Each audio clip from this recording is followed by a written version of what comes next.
বিদেশের ধাঁচে বহরমপুর মুর্শিদাবাদেও তৈরি হয়ে গেল ফ্রি স্ট্রিট লাইব্রেরি, যেখানে বিভিন্ন ধরনের বই আছে। আর এখানে একটা নোটিশে টাঙানো আছে, কেউ যদি এখানে বই দান করতে চান তো করতে পারেন, তার জন্য বিভিন্ন ধরনের কন্ট্যাক্ট নাম্বার দেওয়া আছে।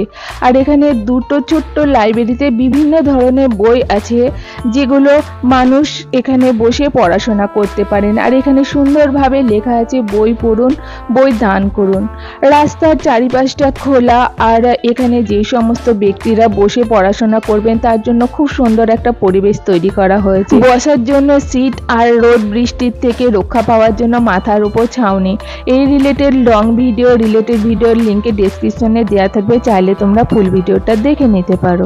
এই ব্যস্ততম যুগে অবসর সময়ে মানুষ যাতে একটু বই হাতে তুলে নিতে পারে তার জন্য সুবন্দোবস্ত করা হয়েছে। তা চাইলে তোমরা এই লাইব্রেরিটাতে যেতেই পারো, স্কয়ার ব্যারাকের চৌতারাতে।